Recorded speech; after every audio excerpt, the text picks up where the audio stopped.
Hello there, I'm Leonardo Torres, and I've got some great news. The Chosen Season 3 has finally arrived. Erica and I went to see episodes 1 and 2 in theaters, and I can't tell you what a great experience that was for us. It was exciting for us to be a part of something that was happening worldwide, and, in my opinion, gonna be one of the best things to ever happen to Christian storytelling. The music is beautiful, the cinematography is beautiful, the acting is stellar. Be sure to check out the new episodes on the Angel Studios app. With the Angel Studios app, you'll be able to enjoy all seasons of The Chosen, including the new episodes, on your phone and on every major streaming device. One thing that I love about it is that you can watch it for free, and if you love it, you can support future seasons and you can make it free for the next family to watch by paying it forward. In addition to The Chosen, Angel Studios has so many other shows that you and your family can enjoy, including Testament, which is a movie that is going to be turned into a series, the Wing Feather Saga. They also have Dry Bar Comedy, the largest library of family-friendly comedy on the internet, the Tuttle Twins Show, and so much more. Another great feature of the Angel Studios app is that you get to decide what gets created next, making you the gatekeeper of great future content that amplifies light. Click the link to get the Angel Studios app and don't miss the new episodes of The Chosen. We are live, Familia. Thank you so much for joining us. Today, our sponsor today, as you saw, is Angel Studios. If you haven't yet downloaded the Angel Studios app, please download it and then check out a lot of their content. They have a lot of great content. I just watched Testament. I liked it. I really did. I just had a bit of an issue with it only because I'm not as familiar with the characters of the Bible as most of you are. So I was a little lost with names. You know, whenever they would call someone, I'm like, I have no idea who that is. And so that was the only thing that was a little bit off. But I'm pretty sure that just like in The Chosen, if you all let me know who's who, I'm pretty sure that I'll get the hang of it. And then also the Dry Bar Comedy. It's the best. I love the Dry Bar Comedy. All right, a quick shout out to all of you who are joining us in the live chat, wherever you may find yourself. Joanne, my fellow trumpet player. Now we have something else to relate to. We got Stop Motion Brick Studios in the house, who's excited for this, he says. We have, let's see who is, Deanna Ratz. Welcome back. Hi, good to see you on here. We have my hermano Matthew Sabi in the house. Tammy, hi Tammy, welcome back. We have Matthew Musgrove, thank you so much for joining us. Tracy Thomas, thank you so much for joining us. I know that we have 2 episodes left, okay? We have episode 7 and episode 8. Now, I have not seen either one of them. Today, we're checking out episode 7, and we're going to check out episode 8 until Monday. I know, right? Like, I know you're probably wondering, like, why can't we just get it over with? But I need to give myself some time because I still have a lot of work to do at home. And the bags under my eyes are just getting bigger from not getting enough rest. But I'm working hard. I'm working hard on bringing you some awesome content. I'm working hard on making sure that we get some nice music on the channel. If you haven't already checked out the newer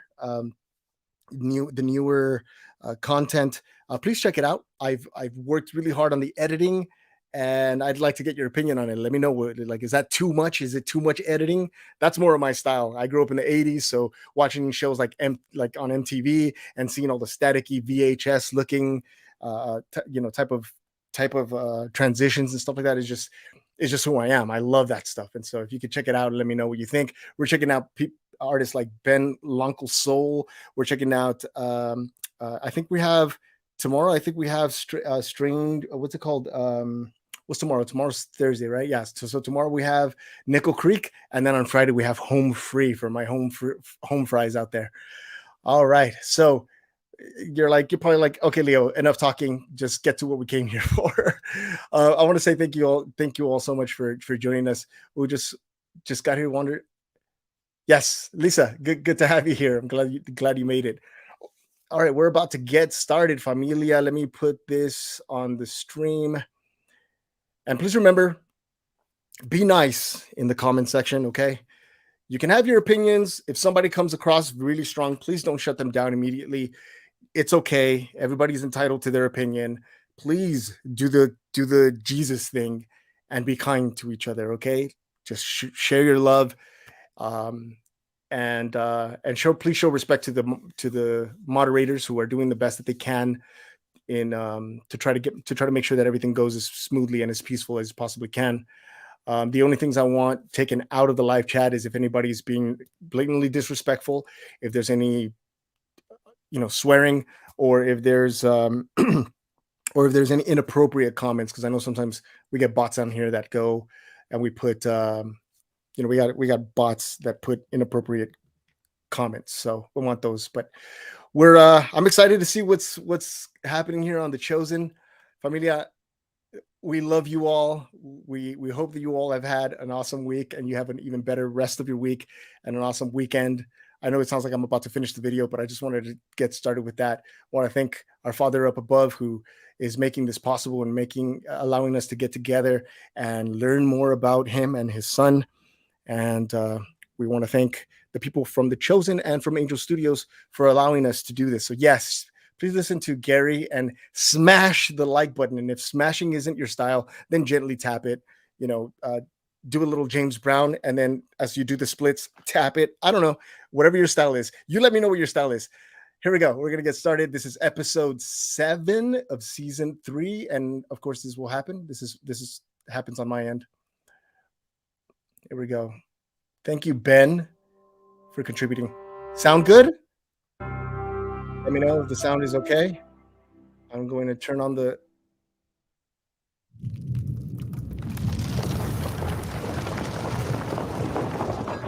I got my coffee and I have a banana and some water. What you got?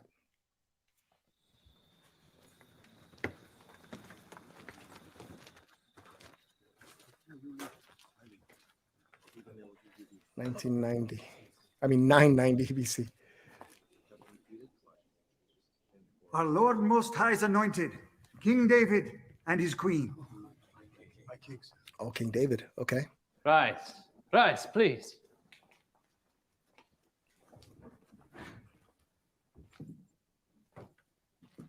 Jonathan, Asa, how is the piece coming along? Wait, this is episode 8? Close, Your Majesty. Don't tell me that. Really?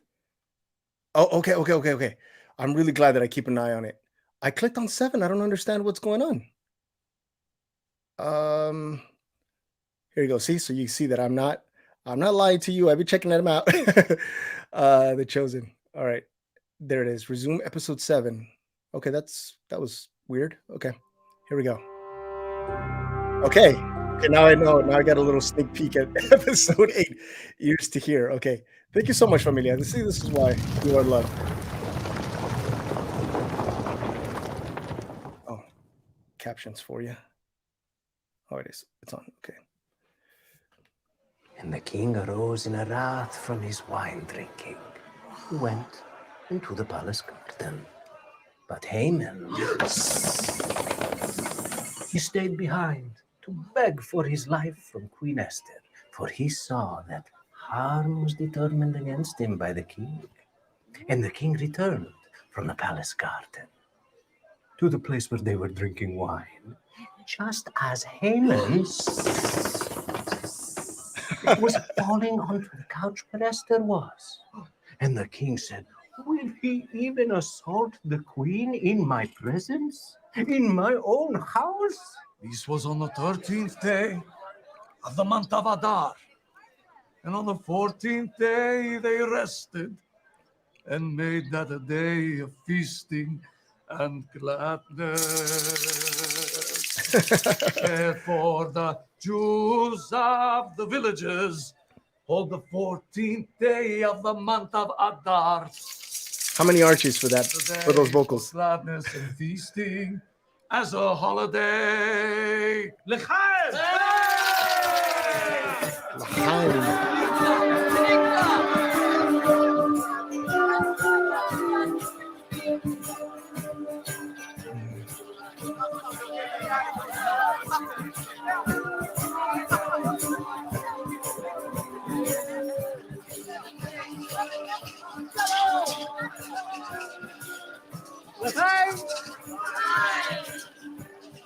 What does L'chaim mean? Blessed are you, Lord our God, Master of the universe, perform miracles for our fathers. In those days, at this time, to life. To life.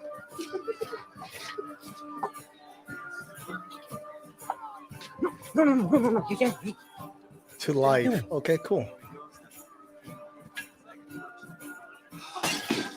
Uh-oh.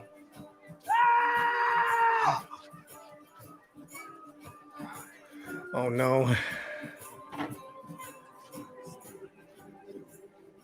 All right, familia, you know what to do.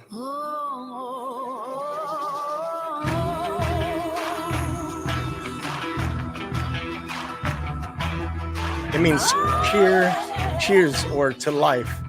Love it. Celebratory term. It's in Fiddler in the Roof. Oh, cool. We got someone, a special guest in here. Look at him. By the way, he loves music. We've been playing Leon Bridges for him, that River song. He loves it. He's just in there like this. Beautiful.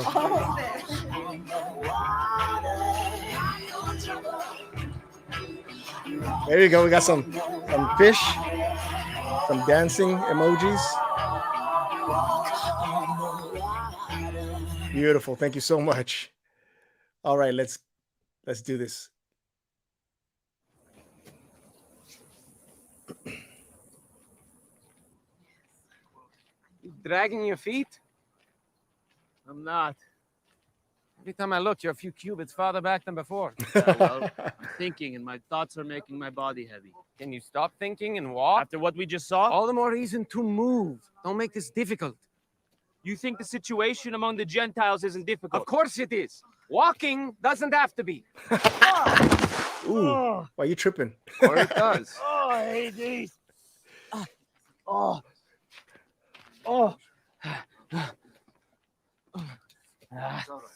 You know what? There's a message here. I'm sorry.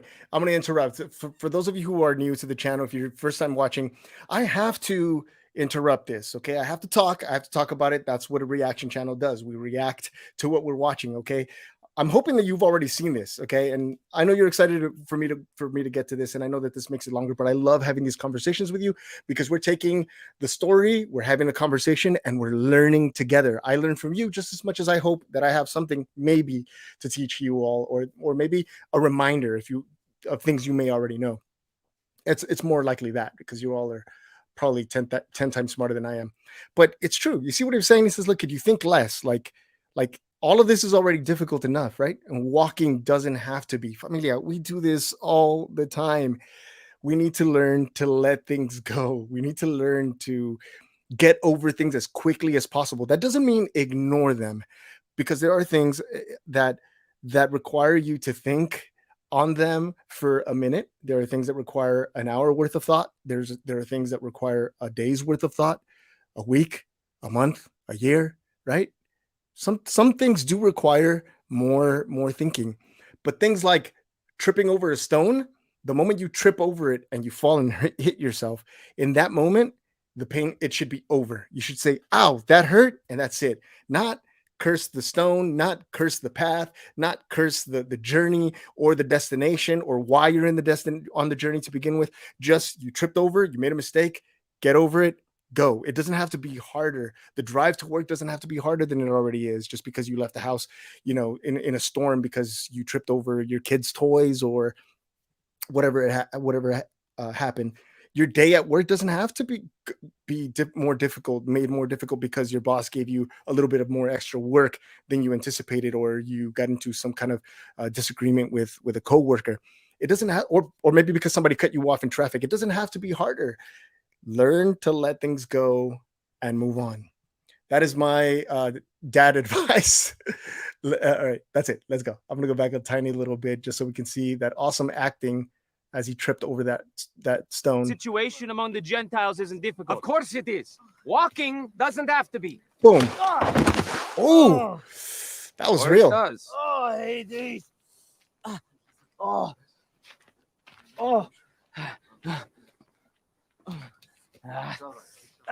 You're bleeding. Oh, thank you. You know what blood looks like.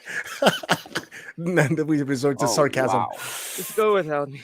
I'm slowing you down anyway. He should have wore his Doc Martens. Stay behind and die. Maybe. We're almost home. Can you? Yeah. There you go. They're working together. I love it. Oh.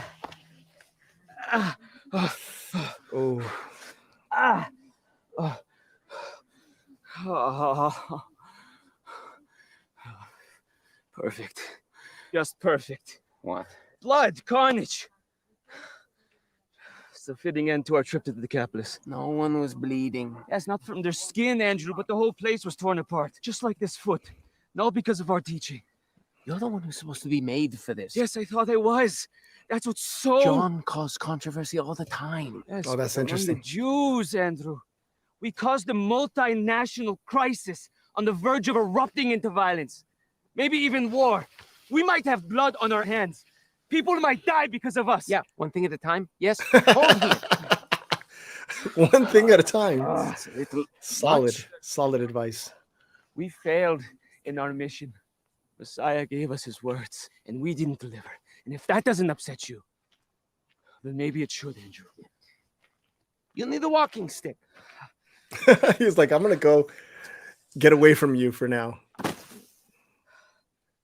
Oh, that's so difficult though. Our minds are heavy. Oh, welcome back. At least someone's happy to see us. He's a different Philip right now. Well, Good reason. What happened? He's a different What are Philip? these? Oh, I'm making packages of food for the homeless. Little James said it's a Purim Hey, tradition. Erica wants to do that. Completely forgotten. how are we talking about holidays right now? Well, what do you mean? What happened at the Decapolis? Our teaching. We made a mess. We did not intentionally create a mess. We preached the words of our rabbi. And some people took issue. Where is the vinegar? Oh, it's on the bottom table to the right. I rearranged the bottles. The way you had them organized before was very The inefficient. Decapolis is in full-scale meltdown, and you're over here rearranging cabinets. How would he know? Why do you need vinegar? To disinfect the wound. Why, so it doesn't spread through my mortal body and kill me? Actually, yes. Oh, Hades. you still haven't told me what you did to the Decapolis? Not what we did. That's what we said. To smooth things over? Sometimes people respond better to stories than to teaching. Oh, a parable. Oh, good. Which one? The banquet. I love a banquet. You might as well just tell him what happened. Yes, I'd love to hear it. Thank you, Philip. So, Judas, it comes directly from Jesus, so it is perfect. Don't misunderstand. Okay. But what? But I think perhaps Jesus shares it when he wants a challenge. Were you challenged? Oh, yes. Challenged? Yes, the challenge is fair, yeah. So it goes like this. One time, there was a rich man who's throwing a big party. It's this big banquet. He wants everybody to come to it. So he sent his servant out to all those invited, saying, everything is ready. It's time. Come. Only the guests that he's inviting are making excuses. The first says, I've just bought the field. I must go out and look it over. Please excuse me. And another said, I've just bought 5 yoke of oxen, and I must examine them. Therefore, I cannot come. And another said, I've just married a wife, and therefore, I cannot come. Married a wife. Legitimate reasons. Even our own people had Someone in come. the crowd said that exact same thing. So the servant reported these things to the master, and the master Sorry. of the house became very angry. And he said to the servant, go to Sorry. Really quickly, I miss what Judas said, and I gotta stop talking so much. You guys are the right. wife, and therefore should. I cannot come. Perfectly legitimate reasons. Even our own people had Someone in come. the crowd said that exact same thing. So the servant reported these things to the master, and the master of the house became very angry. And he said to the servant, go to the streets of the city and bring back the poor and crippled and blind and lame. So he did, and they came, only there was still room left over in the banquet. So he said, go out to the highways and hedges and compel people to come in so that my house may be filled. You said this to a mixed crowd? We did not know the extent to which the crowd was mixed. So go out and find some leftovers did not exactly play well. Well, it should have. God wants everyone to come to the party. The master said, I want my house filled. Everyone is invited. Okay, so tell me if I have this right. The Jews understood you to mean that Jesus was calling for Gentiles, and the Gentiles thought you were calling them second class. And then the conservatives, who lived by Jeremiah, would have heard you saying that the original guest who didn't want to go to the banquet would miss the party. And those, better versed in Isaiah, behold, I am doing a new thing, were probably emboldened, except that Gentiles were there. Yeah, that's about right. How did you know that? I am a businessman. It's my job to know people, and I've met all kinds. It was demoralizing. Maybe you're over-identifying your role in it. Would people be brawling in the streets of the Decapolis, Judas, if we hadn't gone there and preached? Brawling? Boys, it is way too early for the war. We have to be smarter. Chag Purim Sameach. I love when they do that. Interrupted by something comical. What? A very serious moment. Come on, it's a holiday, not Shiva. I think we may have created a crisis in the Decapolis. So talk to Jesus about it. I was just about to suggest that. What happened to your foot? We are going to go see Jesus first thing in the morning.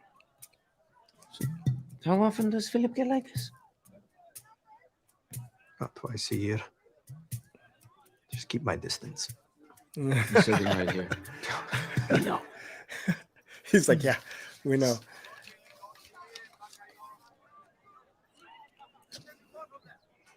This is very well written.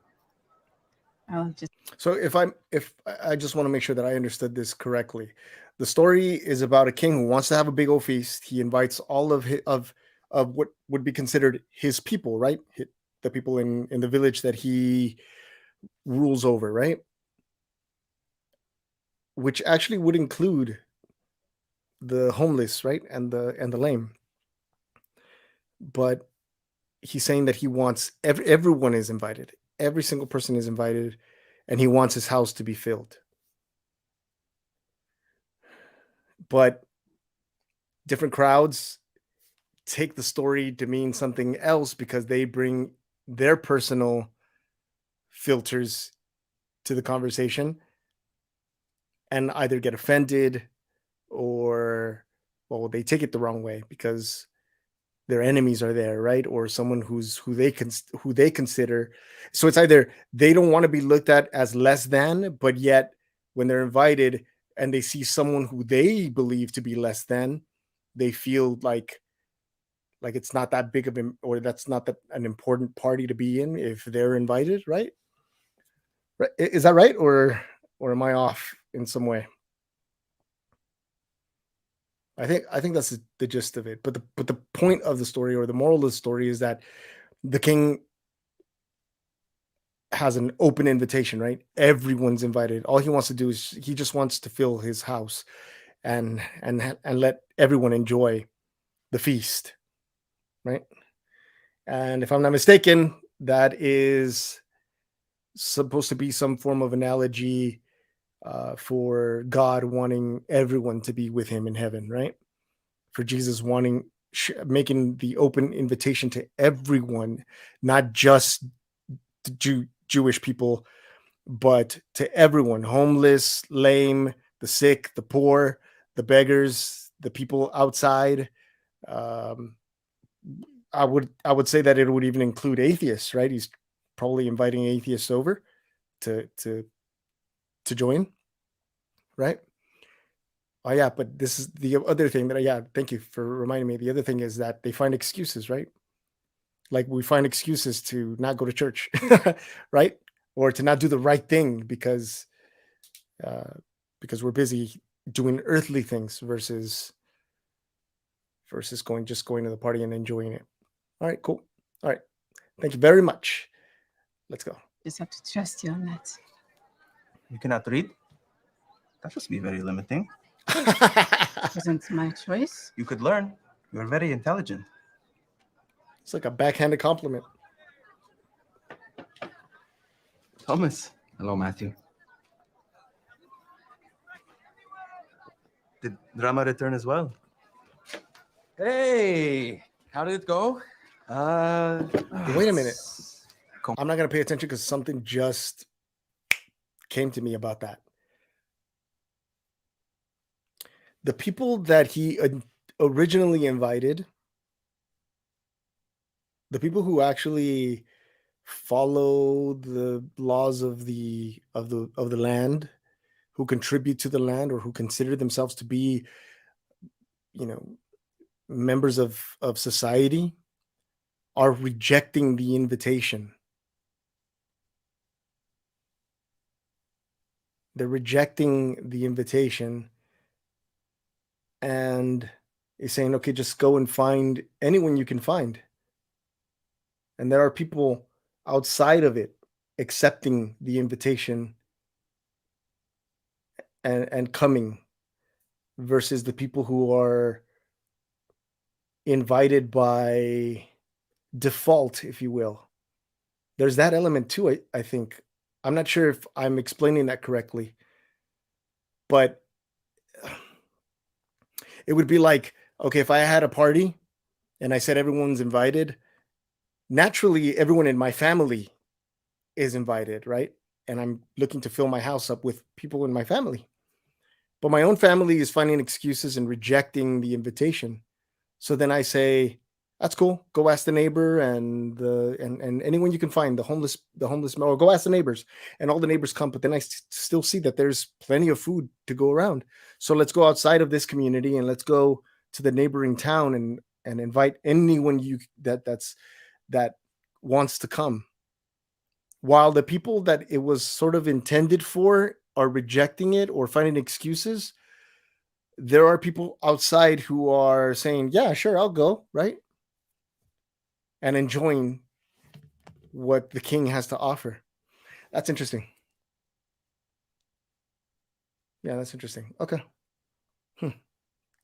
Something I'm probably going to overthink later. Complicated.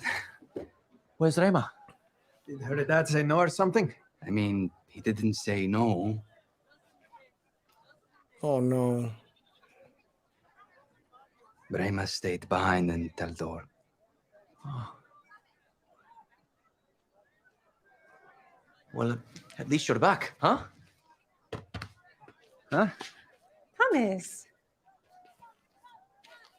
Is Rema... Rema stayed behind to work on Kafni. Oh, it's going to be tough having to explain that to everyone. Jesus? You know that? In me. Oh. It's disappointing. Are you embarrassed? Nathaniel, he didn't say It's no. so sad. He just didn't say yes. Oh. Rema's working on him. We're hopeful.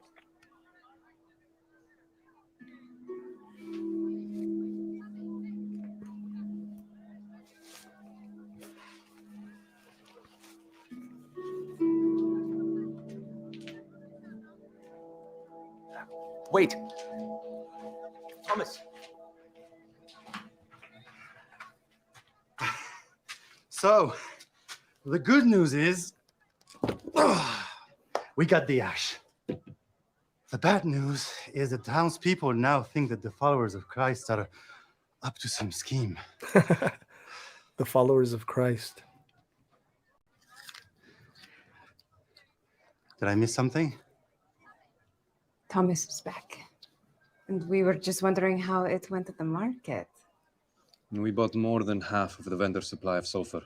People are going to think that we're building weapons, preparing for war. Igniting spears isn't the only use for sulfur. It can also be used to clean stains from white linens. It can be used to make incense. It could be used to purify a room where a sick person has lain. Is Jesus back? Yes, he's over at our place speaking to Abba about the olive grove. We need to speak with him right away. Wait, why? Philip, what happened to your foot? Were you attacked? Nearly. We have a big problem with the Decapolis. I thought you were sent to go fix it. We need Jesus to intervene. They made it bigger. On behalf of Gentiles? Excuse me. I am sitting right here. You're different. There are hundreds of pilgrims here in Capernaum, our own people who haven't seen Jesus for weeks, living in squalid conditions, waiting for one opportunity to hear more of his words, the words that captured them on the mount. You never promised them more teaching. They followed us to Capernaum of their own accord. The Gentiles are curious now. This was all foretold by the prophet Isaiah. Do we remember? Behold my servant whom I have chosen, my beloved with whom my soul is well pleased. I will put my spirit upon him, and he will proclaim justice to the Gentiles. And in his name, the Gentiles will hope. I've been studying the genealogy of Jesus. Sounds exciting. He said There appear anyways. to be many Gentiles in his own ancestry. Rahab was a prostitute in Jericho who was married to Salmon, who fathered Boaz. And Boaz married Ruth, who was a Moabite. We could just let Jesus decide for himself. Exactly. Thank you, Mary. She's right. Let's go. It's got to be challenging to hear people refer to you or your people in that way. Like she's sitting there in the room and they're talking about the Gentiles and they're sort of like afraid or like in this, or like if they were, less than. And it must be really hard for her sitting there, listening to that, even though she's a part of that group. That word or the way that they speak about the group of people draws a line. It draws a line. And sometimes what we don't realize, as innocently as it may seem, when we draw that line, even though it's invisible, we don't feel the violence that comes along with that. I know violence is a strong word, but when someone says like for example, if I were in the room with someone and they suddenly were saying like, but there's Mexicans over there, I would feel that there's an invisible line drawn, and that invisible line sort of creates an attack, right? It's not really there. It's not a real attack. It's not a real act of violence, right? But it can feel that way because now, even though I'm a part of the team, and you said that, and you said, but there's Mexicans over there, suddenly I feel like I'm on the other side of you versus with you as a team, as a part of the group. Now I feel like you've drawn this line and I'm outside of it, and you are a part of something else and I'm not a part of that. And so that might make me feel rejected, and I can go into isolating myself even, and feeling like I'm not, like I don't matter, like I don't fit in your group. I'm like that piece of the puzzle that belongs to another puzzle. It doesn't belong to your puzzle. And that's got to be hard, even though like we don't really see that. We don't really mean it that way. We sometimes don't see how those words can affect us. And I just wanted to point that out. It's interesting. Sorry. Let's go back. I should get to work. I'll continue looking at this.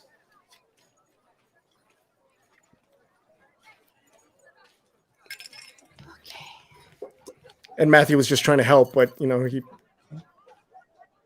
Smells nice over here. made it a little more awkward, I The think. holy anointing oil of the first press.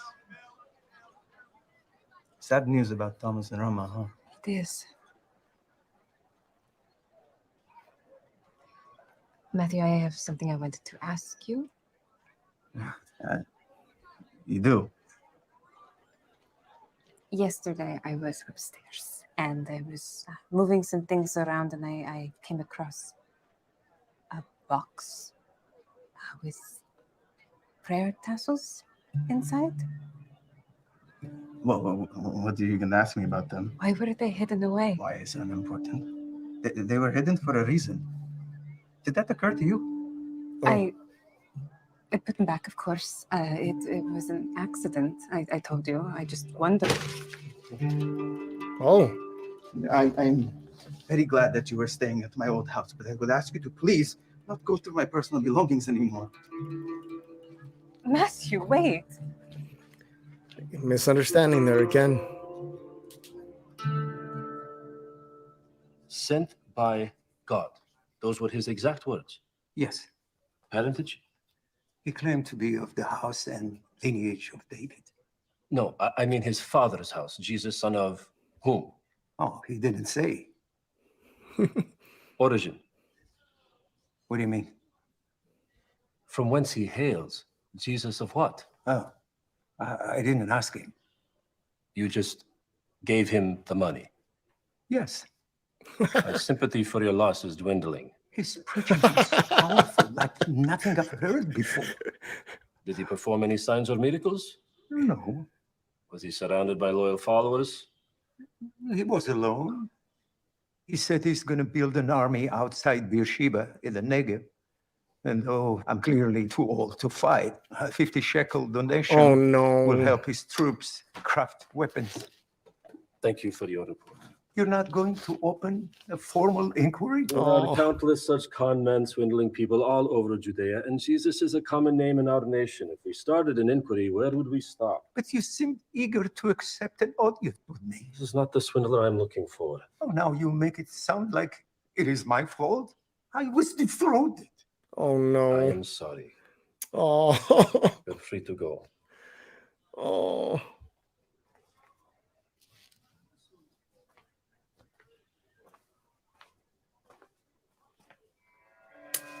That's so sad, man.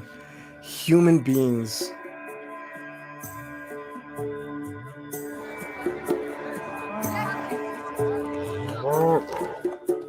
He was really swindled by a real con man. And he's looking for the one that's not actually conning anyone.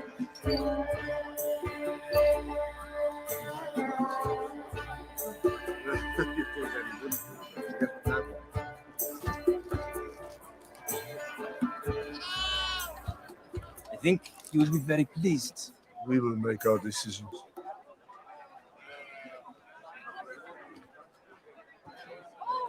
Look at this meager chunk. Its neck is pathetic. But the court, you can draw spots and make it a cow then, yes? This is no lamb for sacrifice.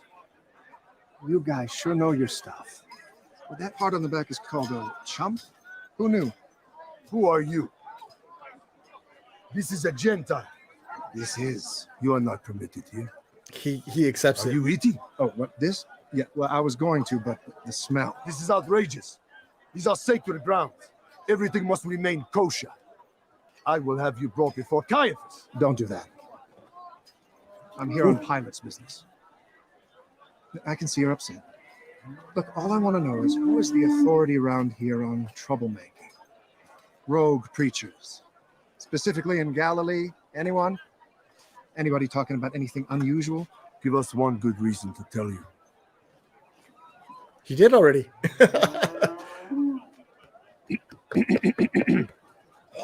Yanni! Ask Rabbi Yanni. Rabbi Yanni. Great. Thank you, men. Good things. Listen, they don't want it. I'm starving. Take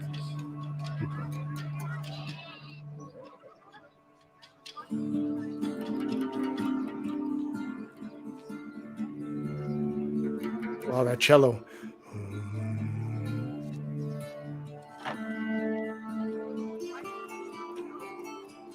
Poor Simon.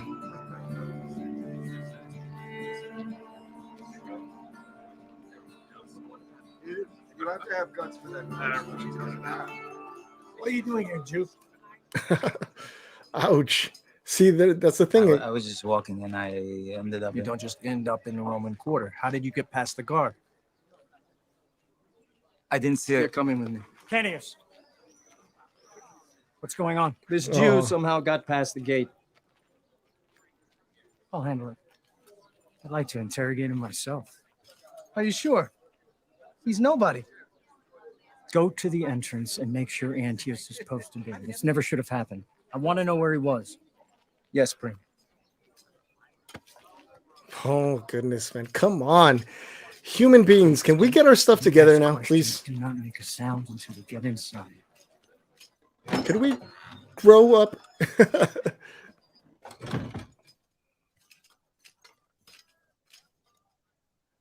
You could have been arrested. What possessed you to cross into our quarter? I'd gone everywhere else. This was the last part of town I thought could distract me, you know? The novelty of it. You couldn't drink yourself into distraction at the Hammer? What is this?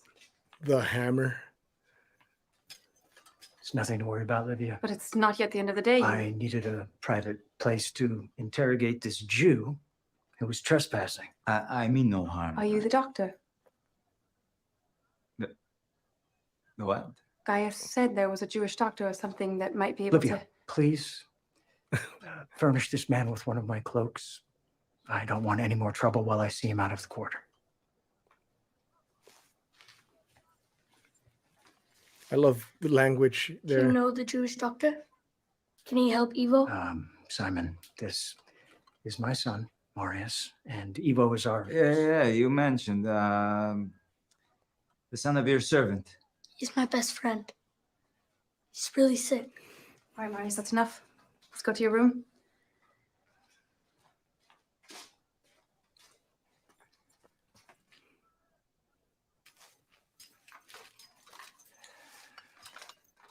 Jewishness isn't contagious, Livia. Oh. He already knows our whole story. Not all of it. We'll take the back door into the alley and sneak you out a side entrance. This way.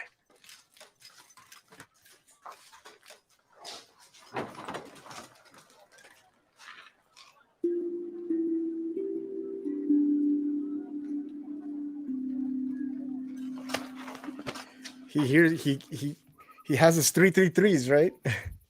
It's calling him.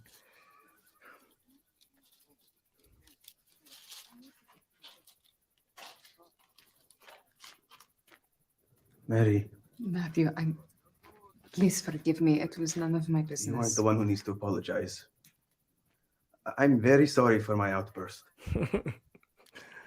Oh, Matthew. Your feet, they're covered in mud. Oh, well, Jesus is always going away to his lonely places, and I thought I would try it. Oh. How was it?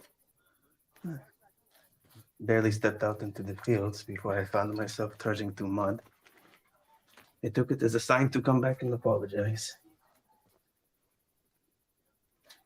He's so nice. He's so kind. I explained.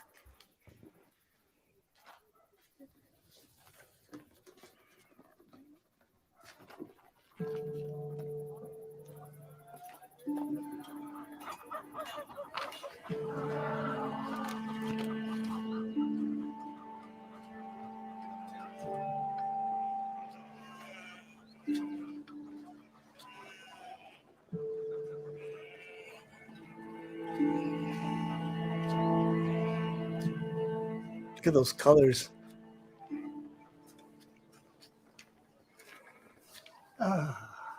Just as I planned. Late in the afternoon on the 6th day, no line. You arranged for there to be no line at this time? Someone else did. Long time ago. Who? Never mind. You really never noticed. You seem like someone who notices things. Thank you.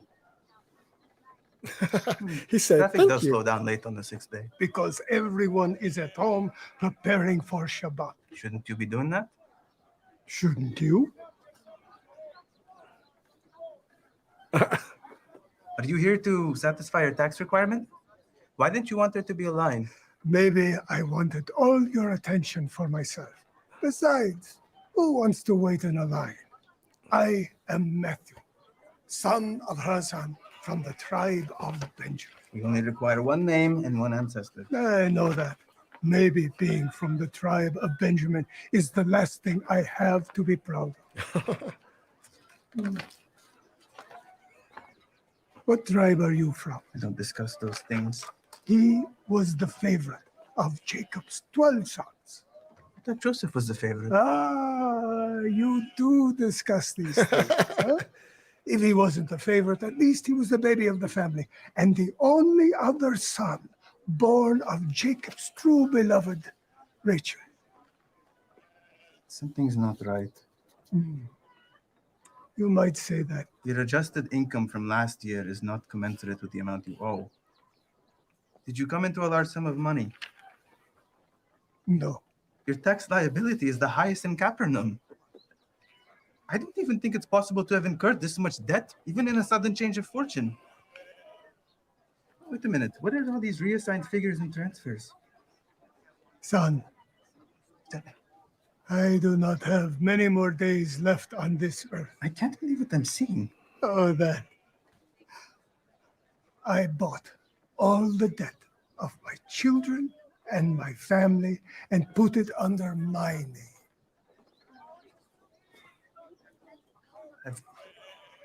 I've just never seen this is such a staggering achievement of financial acumen. I must say I'm impressed. I have seen everything I need to see. And I am ready to meet my maker again. Again. I love that. Surely with your brilliance, you have also prepared the way to pay this. You know, Benjamin was not his original name. Rachel died moments after giving birth to him. And as her soul was departing, she called him Ben-Ani, son of my son. Later on, Jacob changed it to Benjamin, son of my right hand. That was kind of him. Do you have any land? Assets, savings, anything you can sell off to fulfill this unthinkable sum? In thinking back on it, I think old emo Rachel was correct. He's having his own conversation. Son of my sorrow. Why would you do this? You will be arrested and placed in a Roman labor camp. But they will not be able to touch my children. I did all this legally, mind you. I know. I am astonished. And it would be very unpleasant for you. Honestly, how long do you think I will last in a labor camp? Oh, man. You are shrewd. To answer your question, no. I have no assets. I could have kept what little money I had and let others pay their share, but to what end?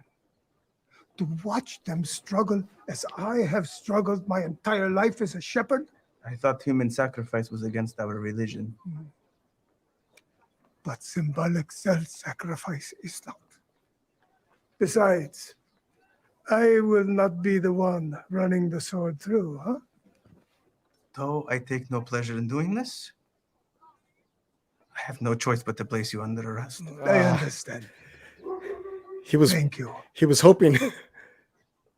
May I gift you? Gift? Gratuity. For your wonderful service and kindness in listening to me go on. It is not customary. In truth, these are the most valuable things I own. An asset? More valuable than gold, more precious than rubies. I may be able to help you liquidate it. We could work together. A ledger coming up this short on a balance this big reflects very poorly on my performance. Oh. These are one of a kind. They date back to the first exile. Made from the world's most exquisite tequila. Okay, I see. There must be a buyer for it. If the amount settles the debt, you will be spared. I encourage you to consider keeping them for yourself, myself. Please, we are not relatives. Don't use that word. No. I have made up my mind. I want you to have them. You chose this occupation.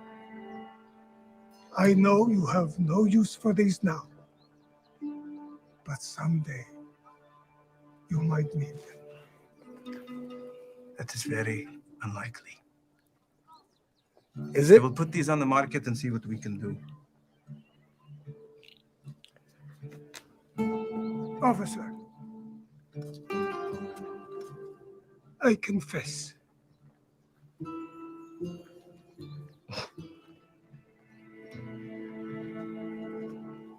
Don't worry, old man.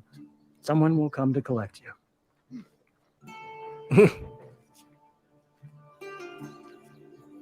I will look for a buyer. He's still trying to help You him. know the true value of these. No man will be able to meet their price.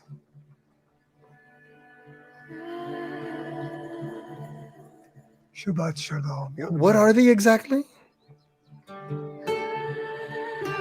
There's so much mystery behind what they are. I'm not I'm not sure that I know what they are. So can somebody please just briefly explain that to me in the comment section? Because what he says, if you knew the value of them, no man could. I forgot what words he used, but he's practically saying no one would be able to afford them, right? If they knew. Oh man, that's interesting.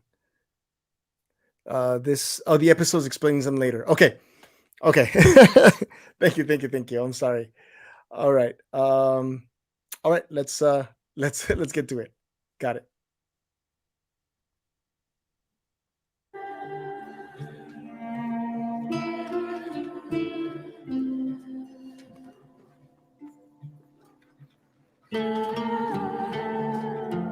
What a huge sacrifice he took, and Matthew is not understanding it. I mean, he does, but it's like penetrating his and breaking every wall of logic. More precious than rubies, he said.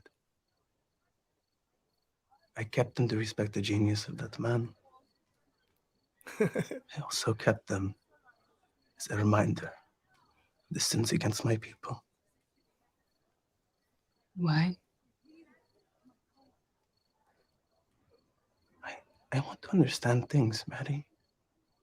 Especially inscrutable things that unsettle me.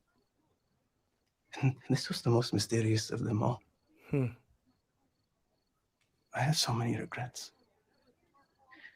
If I were to get those tassels praised and sold, I would only incur more regret, and I couldn't bear it. It wasn't about the tassels. They're just a symbol. That man wanted you to have his faith. That was the last thing he had, his most valuable thing in the world. That's crazy. And you have it. Wow. That man wanted you to be Jewish again, and you are. It was his dying wish. Why would he want that for someone like me? Because sometimes God sends a dove. A dove?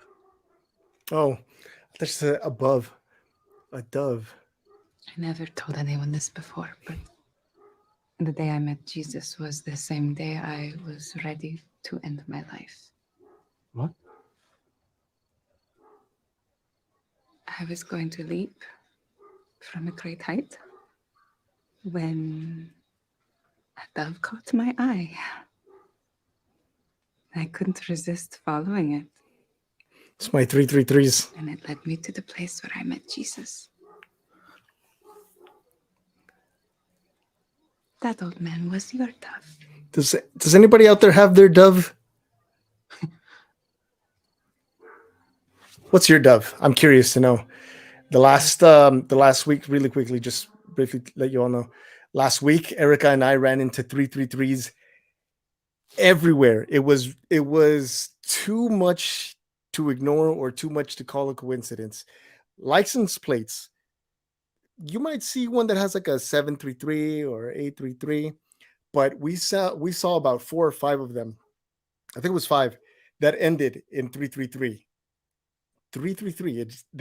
In one day, actually in one trip, we went to pick up Luna. On the way there, on the way back, 333 on like 5 different plates at the end, plus buses, plus like we do food deliveries and addresses that had 333 on them, or exit 3rd Street, which is exit number 33, just all day long. And I told Erica, okay, this is my call to go back home and to sit there quietly, like when I initially started the channel. You know, I sit here quietly. I think about, I just try to clear my thoughts actually, and listen to his voice and listen to his call, listen to what he has, for me. And in this case, it was I needed that sort of that comfort and reassurance and guidance, and I've been obedient and it's paying off. So the 333 has been a lot for me. That's my dove. It's been a really last week. I mean, but I've gotten confirmation for a decision I have made almost every day, from Facebook to podcasts. Awesome. 3 stands for strength. 111 for me, saying look around. 333 is always there, but not everyone has an open heart to notice. With a dead cell phone came in. Wow. Jeremiah, yeah. I have a coffee cup that has Jeremiah 33:3. So cool. So yeah, it's the dove. Yeah. Awesome. I love those little moments. I love those little moments because it reassures me that I'm not alone. And sometimes it means that I'm walking off and it's a call back. And I know I just need to come back home. Our lives have often been painful, yes. So we think life is full of scarcity and not abundance. But then there are those times when, out of nowhere, somehow the world expresses its longing to be whole. Wait. Let's hear that again. And suddenly God... I want to hear that again. Our lives have often been painful, yes. So we think life is full of scarcity and not abundance. But then there are those times when... Sorry, because Archie Boy is barking in the background, and so I need to pay attention. Man, was your dove? He does not like our neighbors. I'll share more on that in a little bit.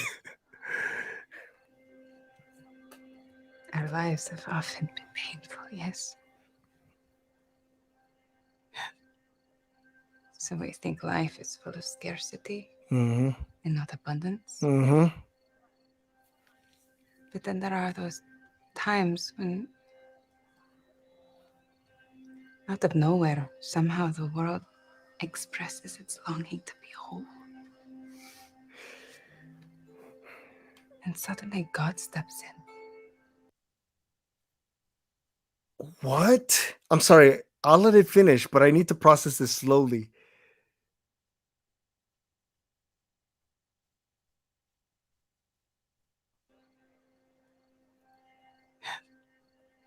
So we think life is full of scarcity. We feel life is full of scarcity and not abundance, so that it's limited, right? But then there are those times when, out of nowhere, somehow the world expresses its longing to be whole. Somehow the world expresses its longing to be whole. Sometimes the world expresses its longing to be whole. I would say sometimes God, I know she's going to finish, but it feels like sometimes God is longing to be whole. Not to mean that God isn't whole, but he wants us to be a part of him. And if we're not a part of him, if we're distracted, if we're looking away, if we are, if our attention is in something else, then he probably feels like he's not complete, and so he longs for us to make him whole again. I hope I don't end up in someone's YouTube channel saying that I said something that was unbiblical. That's amazing. Okay. And suddenly God steps in. Oh, never mind. I get it. And we are pulled out of our blindness. We're invited into redemption. I was. Never mind. I get it. It's different. I know you are. Never mind. I get it, because God created the world. So he created the world. It's like if you created, let's just say, a farm, and you had all kinds of farm animals. And one of your little creatures that you created steps away and goes on the other side of the fence. And suddenly that world, the farm, has a desire, a need to be whole again, to be made whole. And so you, the farmer, or God, comes in to call that creature to come back home, to come back in so that its creation can be whole again. Ah, wow. Okay. 33 arches to that.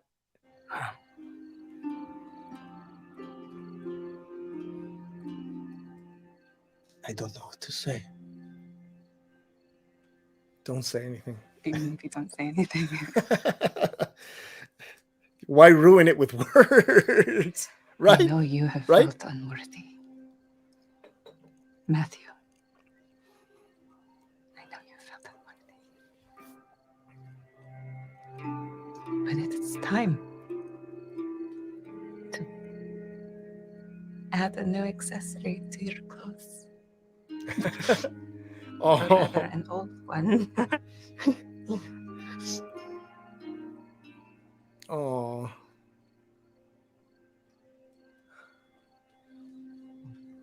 Shalom, shalom, Matthew. Shalom, shalom, Betty.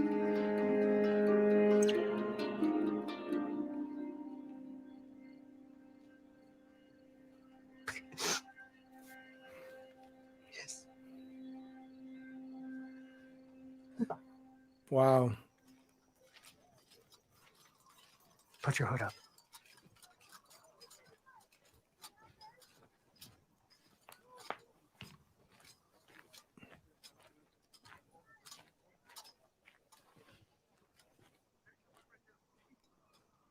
The next time you need to change your scenery, try a new food. Teach yourself discus throwing. Discus? Really? It seems like you might be the one who needs a distraction. Listen, I am going out of my way to help you. Oh. I'm a fisherman. I can tell when a ship has run aground. How long has it been like this? I don't know what you're talking about. Yes, you do. That boy. It's none of your business. Your wife asked if I was the Jewish doctor you told her about. What? You told her about Jesus?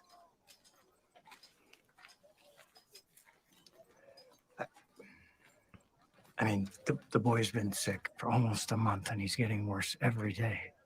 None of your doctors can help? You saw the color of his skin. They think less of him because he's a servant. Oh, man. Sad that those ideas still live in our... You kept him on when his mother died. He's not just a servant. Yeah, your son said they were best friends. It's like having a brother. I understand. They are. Half brothers. Oh. Does she know? We don't talk about it. For Roman men, it is a more common thing. It's common for lots of men. It's just it's more accepted in your culture. Just spare me the sermon, okay? I'm not judging. I did not feel guilty about it at the time, but lately, oh man, I do regret my actions. And oh. Now he's sick, and I can no longer pretend that he's not my son. Oh. And neither can she. Silence between a husband and wife, it's poison. The longer you don't say something, the worse it gets. Trust me. He's taking his own. Take your own advice, Trust man. me enough.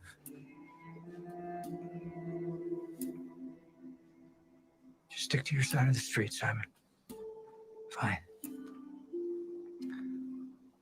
Shalom, shalom, guys. Stick to your side Why of the did you say it street. twice? Well, once means peace. Twice means perfect peace. Complete wholeness. Okay, we see the that'll be the day. Theme of the episode.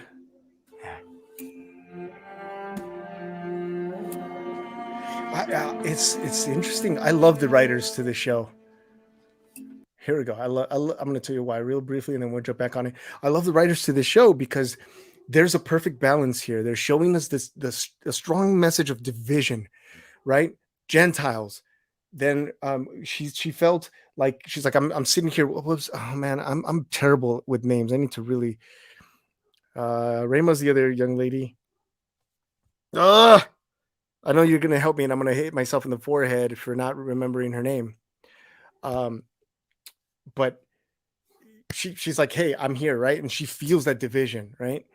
And then Tamar, thank you. And then the division between here, like you're stepping into our lines, buddy. Stay in your line, right? Stay on the other side of your wall. Stay on the other side of your of the line.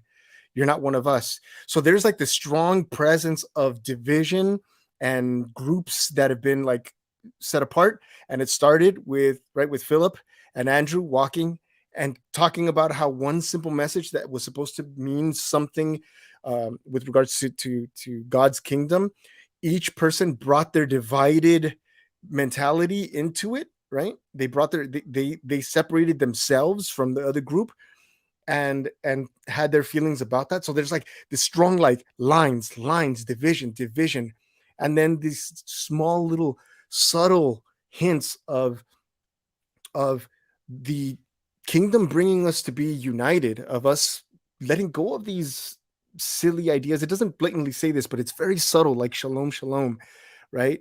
Where Mary talks about the creation or the world longing to be whole again, right? And then here he says shalom, shalom. Shalom once means peace, and shalom twice means complete peace or absolute wholeness.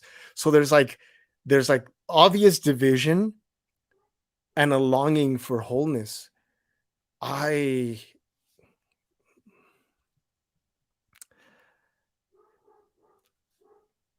want that so bad.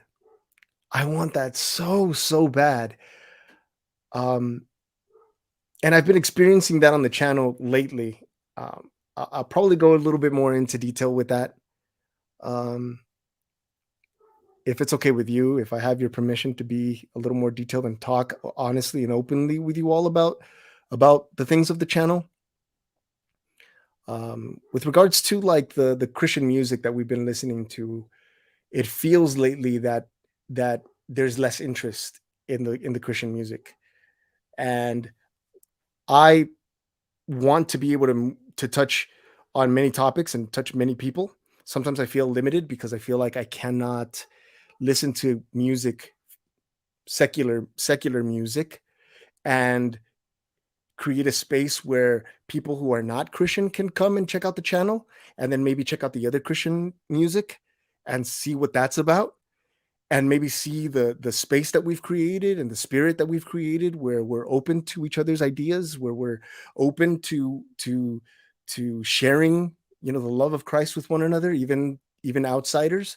I love that. Like somebody just recently just said that they were non-Christian recently, up until recently, like a month before they saw the Chosen, and they just decided to come in. Now they're buying their first Bible. I love hearing that. Okay. And not because I'm like, yeah, Jesus, I that's not my spirit. That's not my attitude. Okay. And that doesn't mean that I'm not a follower. But then there's this weird thing that happens in the channel, that there's these lines that are drawn because the Methodist Church believes one thing and the Lutherans another and the Catholics another, and these other different ideas. And there's lines. And it's like, it seems limiting. It seems so limited,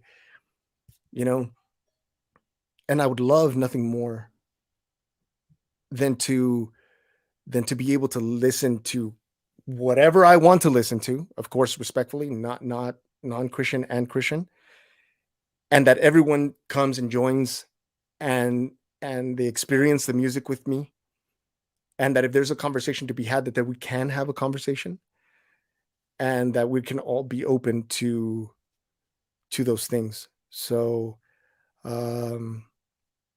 yeah, that's my little rant. That's my little rant about this, right? I really wish that we can all be united by music. Music has that power. Music brought a bunch of Compton kids, me growing up in school, in Compton, brought a bunch of Compton kids who would probably be at odds with one another in the streets, but brought us together, and we harmonized, and we played music together, and we won first place trophies together, and we competed together, and we danced together and laughed together and created music together. And I'm hoping, again, if I can, little shameless plug here, to be able to generate some form of funding here that we can put towards music programs in schools, to help keep kids off the street and in the music room, working together, creating music together, instead of being in the street fighting about territory and skin color. And this show is this episode is bringing a lot of that up and helping with the decision making here. But excuse me just one second, Familia. Archie's barking. I think I heard somebody ring the doorbell. I just want to double check with Erica to make sure everything's okay. So just give me one quick second, please. Okay.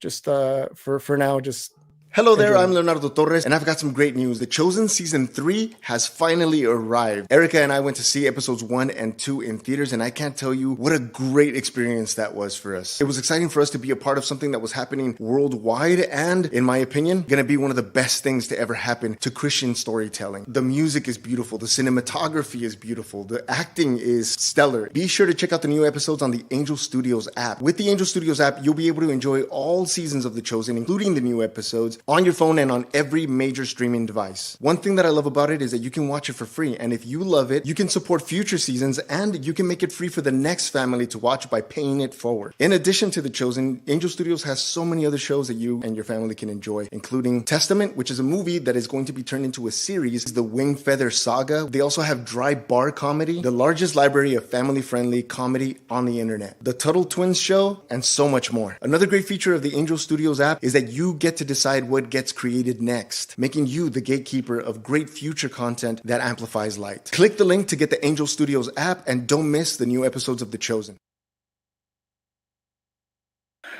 Okay, yes. Something was going on with Archie boy. He was barking at the neighbor, I think, so I had to put him in this little cage thing that we have out there. It's funny. All right, I'll share a story about what's happening with our neighbors soon.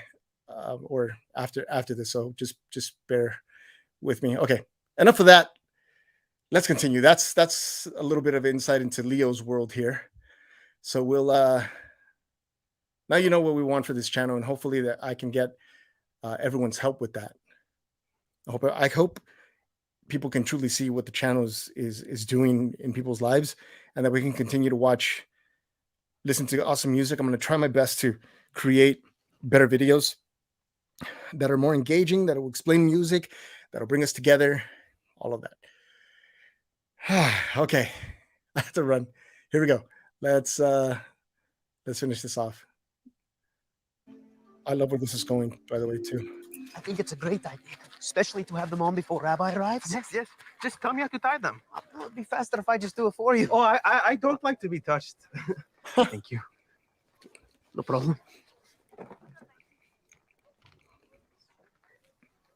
So first you have to pull your, that's easiest if you take it out, the tunic off first. Off? Yeah, I mean, you have your talik katan on underneath, right? That's where you attach them. Could you please turn around?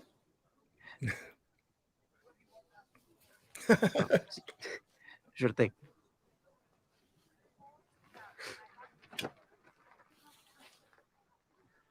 Why do we wear these anyway? God commanded it in the law of Moses. But what do tassels have to do with Torah? The Hebrew letters that spell the word are the numerical value of 600.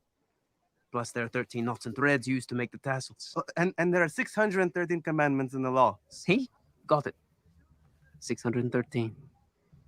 You know, when we wear them on the four corners of our garments, it's like being surrounded by God's word all day. See, you're practically a rabbi already. Oh, sorry. He's all excited. Okay, so on the bottom right corner of the tally, there should be a hole there.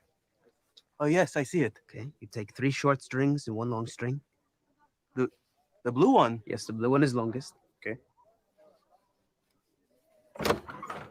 He's here. Nathaniel, we will be there in a moment. He's so uncomfortable. Thaddeus, what are you looking at? Poor thing. I promise we'll be in shortly.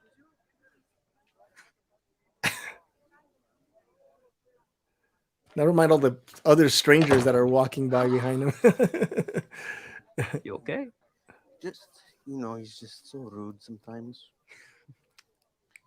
Oh, that's right. I just noticed it's the second time he's barged in, huh? And what was your strategy to clarify it?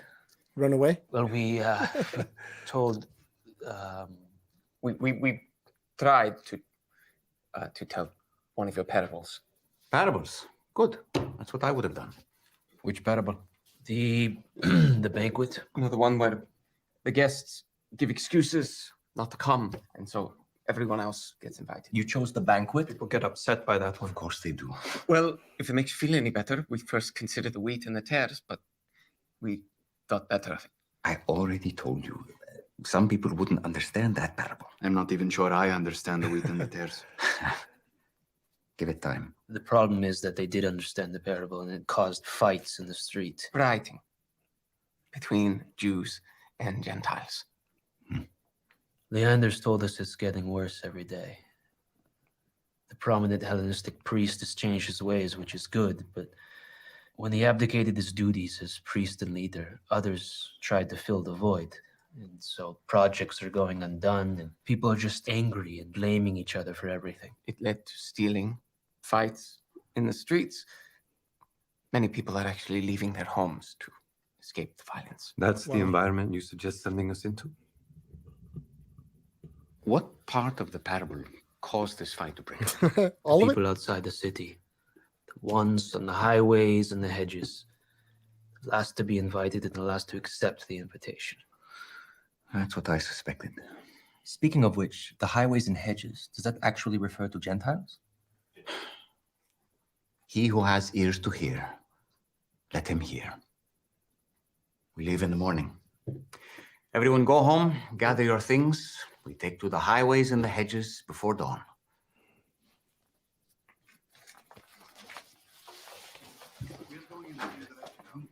Boys, this is part of it. You try and carry heavy things. Sometimes one gets dropped, but we pick it up and keep going forward. Exactly.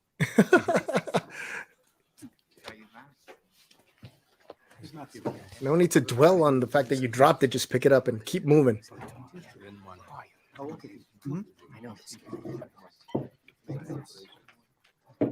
John, may I have a word? Yes, Rabbi.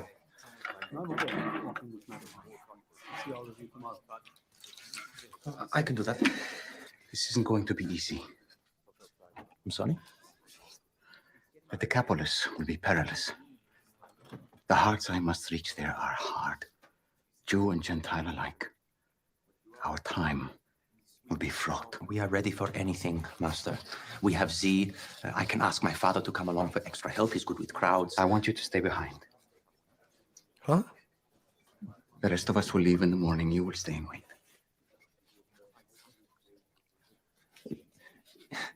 You just said the situation was fraught, which means I should be there more than ever. For what? Strength in numbers? Our challenges there are not based on how many followers are surrounding me. This is not about the lack of resources. Well, then what? Hard hearts, John. Cold, unyielding granite. I don't understand. You seem to think that we needed a full group for this trip, hmm? Who was missing at today's meeting? Oh. You will stay and wait for him. The success of this trip depends on Simon.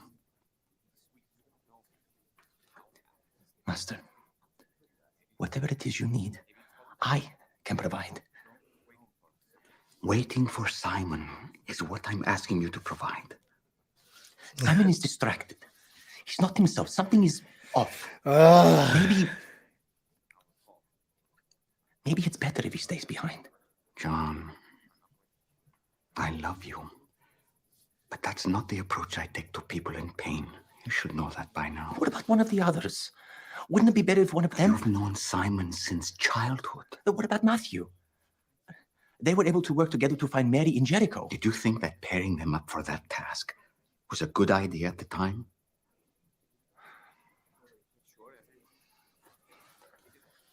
John, it has to be It you. has to be you. No more questions. Oh. Okay. I'm going to talk to you. You. You know who I'm talking to. I'm talking to you.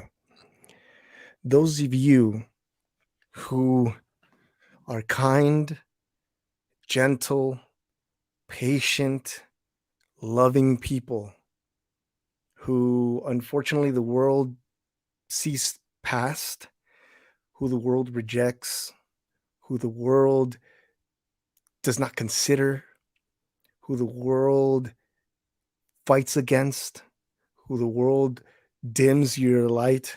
I'm talking to you. Understand this.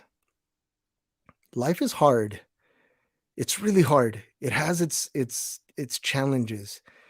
It has its fire, the things that burn you. It has its rejection, its objections, and sometimes it seems personal. It seems like it's objecting to you. It's rejecting you specifically.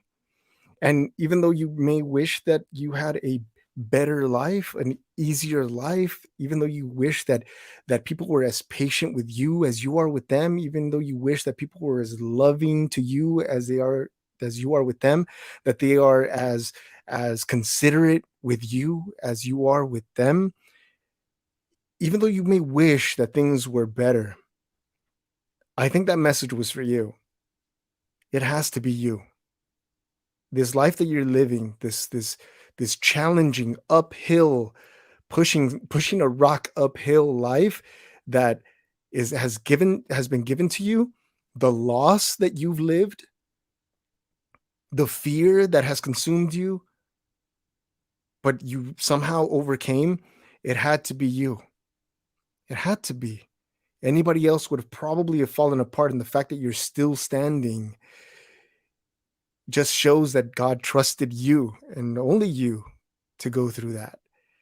And remember, understand your place here, understand who you are, understand the gift that you bring to others, and the sacrifice that you make to make sure that everybody else around you is comfortable and living comfortable lives. I'm going to be honest, it sucks. It sucks. It's not fair. It may seem sometimes like it's not fair, but your joy isn't in this world. Your joy is inside of you. And that's what most people lack. Most people don't know how to find that joy, that peace, that tranquility, that patience that you have for them. They don't know how to find that inside themselves. So most people have it, but they don't know to look for it. And here you come, showing them love, showing them kindness, showing them compassion, showing them patience, all of that. Because your patience, your kindness, your love isn't found in the world. It is the source of it isn't in the world. Your source of it isn't in the fact that you have a good job. Your source of that joy isn't in the fact that you have a family.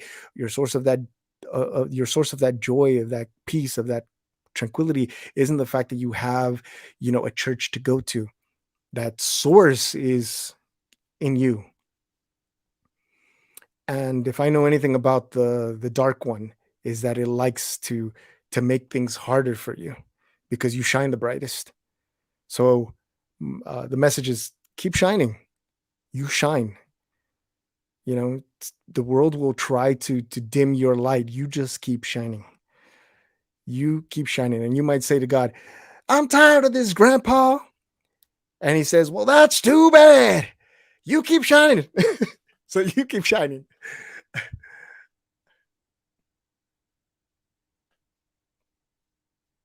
That's what God is calling you. So you answer that call and you walk it like this. Walk it proudly with him like this. Picture yourself right there. Photoshop yourself in that picture. You're walking. There's something difficult, something challenging. You might be John who stayed behind, but that is your place. That's what you must do. You don't have to be a hero either.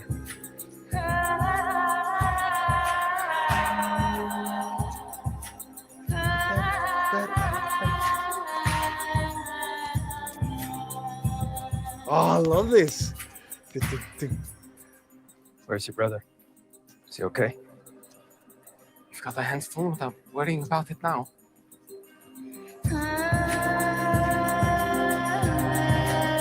That's interesting that he chose him and not his brother to stay behind. Why do you think that is?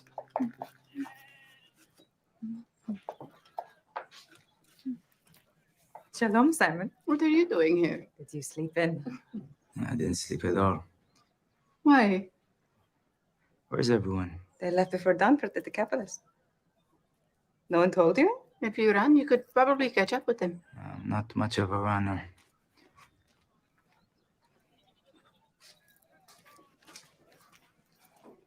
Simon, what are you doing here?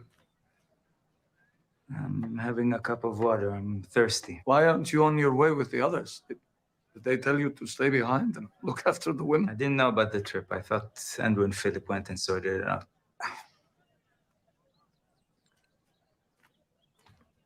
You're disconnected, Simon.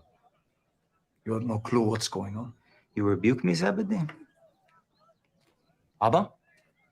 Don't play games with me, kid. Salome and I were at your bris. Abba.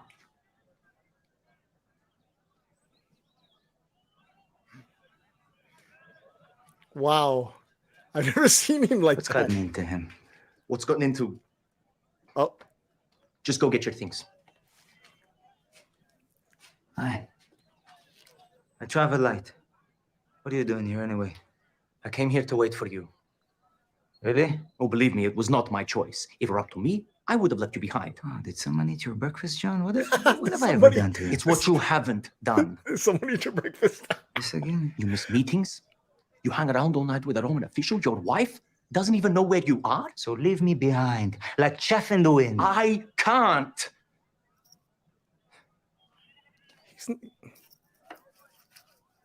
See, don't do that. If Jesus tells you to do something. Jesus said the success of this trip to the Decapolis depends on you. You, of all people. I don't understand it. And frankly, I feel disrespected by it. But what am I going to say to Jesus, huh? No?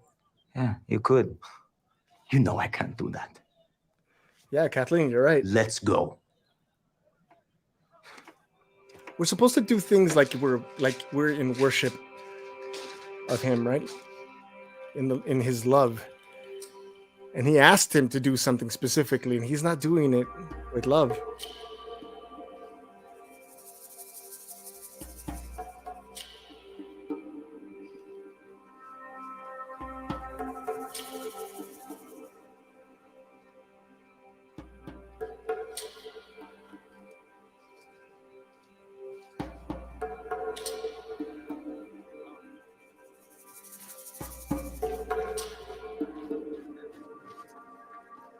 Uh-oh.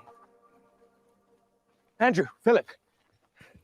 I knew you'd return. Why are you acting like this? There's so much unrest and anger. I don't want to draw attention to you. Attention to. You must be the rabbi we've heard so much about. More than heard about, as I understand. Rise. I'm sorry for the trouble. No. The strife between Jew and Gentile was there all along in a billet, just simmering beneath the surface. It's simply out in the open now. It's beautiful. Bound to happen sooner or later. It was bound to happen now. Rabbi, Telemachus? Jesus of Nazareth, your teachings have reached us. So I have heard. He has not. What do you mean? He's deaf. Ayaba cannot hear and can barely speak. Telemachus, you are out of line. This is not why we need Jesus. Why shouldn't it be? Because, Rabbi, there are far greater problems right now than one man's. I can think of no better place to start. Didn't mean to spring this on you, I promise. I really didn't know. Please, Rabbi. I don't mean to disrespect. I understand, son.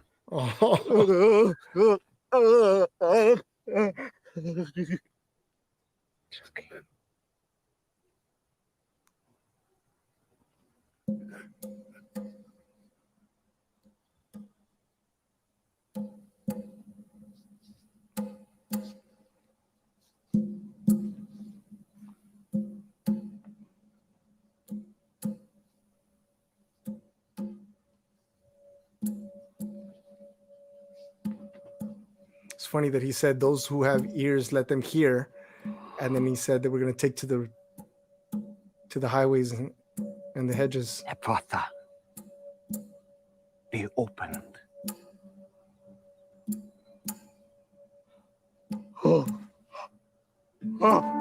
Don't be afraid. That's what birds sound like. They sing. I don't even hear them. Abba, can you hear me? The sound of your voice. The sound of my voice.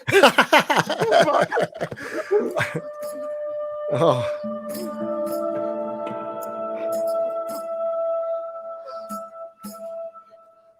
Lemakos. Am I saying that right? Yes, it's perfect. How do I know? How can we ever repay you? I have no money, no way to compensate. Actually, you can. How? By telling no one what happened. I strictly charge you to keep this quiet, which should be easy for you. You've had quite a lot of practice. Now is not the time for this word to spread. Do you hear me? Now I hear you. Dad jokes all the way. You've brought friends. I thought we'd seen the last of you.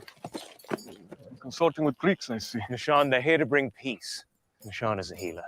Argo never had enough money for Nishan to heal him, though. Here to bring peace? That's what they said the last time. You must be the rabbi, the one everyone's been talking so much about. Tell me, what sort of respectable rabbi would be speaking amicably with a man who corrupts our Hebrew children by teaching them Greek philosophy? If this corrupter of children were to raise money for your fee, would you speak to him then? He will never raise the money, I know that. You want to dilute our faith. How do you know what he wants? Argo. What did you just say? The town deaf mute? He's not the town deaf mute anymore, Nishan. Oh, no. Go on your way. Who did it? I want to know who healed you. Like, what world do we live in where someone's more interested in knowing who did this than like, wait, what? He's talking? He speaks. Like, you're completely just like, big whoop. So he talks. Who did this? Oh boy. Okay. That's funny to me. Hang on, let me go back just because I spoke. Dilute our faith. How do you know what he wants? Argo.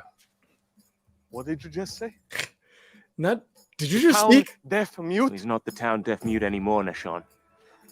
Go on your way. Who did it? I want to know who healed you.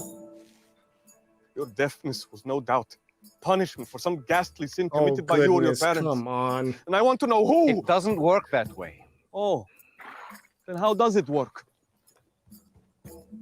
Get off your high horse and I'll tell you. Woo! Dad joke. He just turned dad mode jokes on in my head. What is it? Oh man.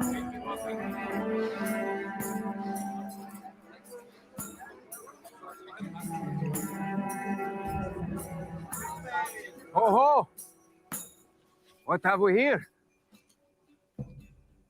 The Galileans return, this time in droves. A drove is a flock or herd of animals. Oh, I know. Matthew, love him so much. They're Syrophoenicians. My friends, you seem upset. How can I help you? Are you the one they call Jesus of Nazareth? I am. They say you do miracles. All we've heard is rumors and heresy from the other side of the Sea of Galilee. Uh-oh. Show us proof of who you are. Give us a sign. Or at least some food and supplies for all the people displaced from their homes. Otherwise, take yourself, your followers, and your monotheism back west where you belong. Monotheism. The Jews and their long-awaited Messiah finally arrived to cause even more trouble, and this is his army. Nabateans. How many is that? 9? I have more children than that. Could I be your Messiah? Blasphemy. Anyone else think we should move to higher ground? I agree. Rabbi, tell us what to do. Wow. Are your followers always this strong and intimidating? Everyone calm down and settle in. Looks like we're going to be here for a while.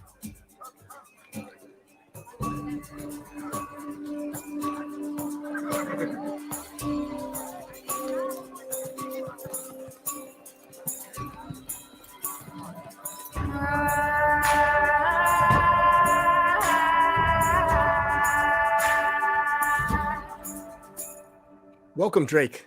Just one trip.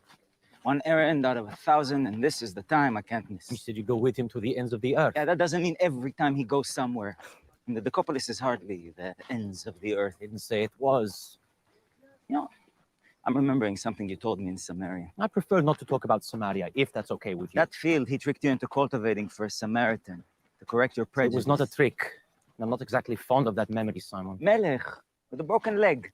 You said in the morning he was healed, but you were already at Fatina's house. Jesus didn't have to be present to perform the miracle. What's your point?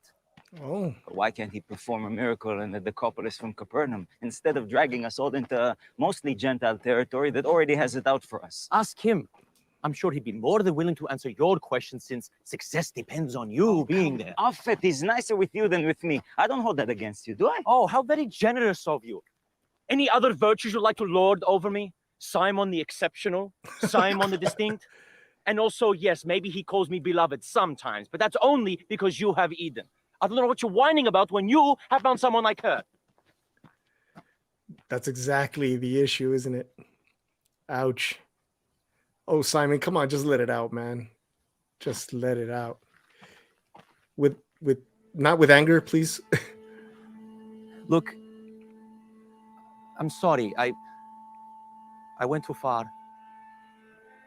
I know I wouldn't want anybody to resent me for having a wife. But he doesn't Simon? know. Hey, Simon. Hey, I didn't mean anything by it. Simon, what's going... What did I say? Simon? Trusted Jesus. Oh, no. Wait. Trusted? I trusted that Eden would be okay. Safe while we were gone. I didn't know it, John. But before we all left on our 2x2 mission, we conceived a child. And while we were gone... Hug the man. No, Thank you. Oh, the music. Oh. When it happened, she almost died along with the baby. Oh there was so much damage, the doctor said she might never be able. The music is so beautiful. Why didn't you tell us? Because I'm furious, John. I'm so angry. Look, he is who he says he is. I don't believe it. I know it. He's the first and the last. He can do anything. How could he let something like this... Whoa, that's not the right way to think about happen this. to Eden? Happen to me? This is dangerous territory. A few things here. Oh, man. First of all, the music is beautiful. How that cello was bending those notes, and you could feel anguish, like a soft, gentle pain, but also like a twisting, hurtful, like just anguish. And he said something really interesting. He said, "I don't believe it. I know it." You can only believe something you don't know. You can only believe something you don't know. Once you know something, belief goes right out the window. You just know it. You just know it. And I love that he said that. But he's walking into dangerous territory, right? Because he's doubting the flow of things. See, like I don't know if I'm entering dangerous territory, but it fits, and it fits here. Sometimes as human beings, we have a tendency of seeing Jesus or God or the Father. I'm honestly, I lean more towards the Father, not denying Jesus. Of course, I've accepted Jesus, and I know who he is to me, and I know what he's done for me, and I appreciate that, and I love that, and I follow him because of that. Not however, because however is just a softer but. Jesus pointed to the Father. And so I look to the Father and I focus on the Father. And when I need guidance, I say, what do we do now, Jesus? And he says, this is what we do. Boom. And I'm back and I'm focused. But he's walking into dangerous territory. And here's where things get a little murky. Sometimes we see Jesus as a being, as a thing. When I feel like, no, I'm not going to use the word feel. When I know that Jesus is also a natural order of things, he's order. Jesus is order.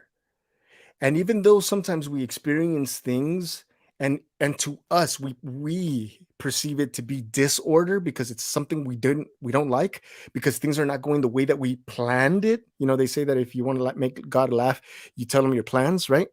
And he'll laugh. Something I heard, but the thing is that we do not trust his order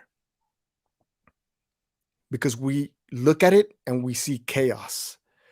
And so we reject the chaos, not fully understanding that we are rejecting his order. I'm really hoping someone who's a lot smarter than I am and a lot more educated than I am will find some scripture that will point to this, because I'm a complete amateur in scripture. And I cannot say, oh, this scripture says this, but I know that if we reject the things that we perceive to be disorder, what we are actually rejecting is his order. We reject the family members sick. We reject that our spouse lost, our partner lost a child. We reject that we are sick, or that we've lost a loved one to some horrible act, and we blame and we say, how can God have allowed this to happen? Because we don't understand the order of things. We do not understand the order of things. Humans, because of the influence or the temptation of the dark one, we create disorder in our lives. But God sometimes intercepts these things and allows these things to happen, but things happen, and they have a lesson in it for us. They have a direction in it for us. Sometimes we're walking down a path and something happens and it's meant to take us in another direction. We may not see that the direction is going to lead us to someplace good, because we're only focused on the bad that's happening now. And that's all I'll say about that. But just something to think about, just something to think, because Simon here is doubting Jesus, and he's saying, how I trusted him to keep her safe. She was safe. She's alive. But he wants more. He wanted it to be something else. Let's go back a little bit here. I'm so angry. Look, he is who he says he is. I don't believe it. I know it. He's the first and the last. He can do anything. How could he let something like this That's not the right way to think about happen it. to Eden? Happen to me? Oh, that's another thing. If we could just please, if you're going through something right now, see if you can make this little switch inside of yourself, okay? Because a lot of times something happens and then you say, this happened to me. I haven't shared this, and I feel like this is the time to share it. And God helped me with this, and God guide me with this, and I'm hoping that me sharing this, it's going to help someone and touch someone. But my oldest daughter, Leonardo, she didn't quite lose her mother. but she was involved in an accident about 9 years ago, and she is hooked up to some machines, and it's been that long. I do not meddle in that because we had been separated, and I leave that to her family. That's not my place anymore. But when this happened to her when she was 7 years old. And the thing that I wanted her to focus on, and I like to maybe believe that this has something to do with the success that she's had in school and the type of child that she is today. But the very first thing that I told her is like, do not look at this as something that happened to you. This didn't happen to you. Switch that to this happened. This happened. It's full acceptance of it. Because if you say, this happened to me, and then the question, why does this happen to me? Why did he have to do this? Why did she have to do that? Why did my mom do this? Why did my dad do that? And you go into this why, you go into a rabbit hole that you're never going to get out of. Because that brings another why, and another why, and another why, and another why, and why. And you're in a constant state of rejecting what happened when you ask why. Some happenings won't have a why, because sometimes those happenings have multiple whys and they all interlock, and you'll never be able to figure out how that combination worked out. You only see one and you won't see the others because you're missing information. So if something has happened to you in your life that was completely life-changing, that will change the trajectory of your future drastically,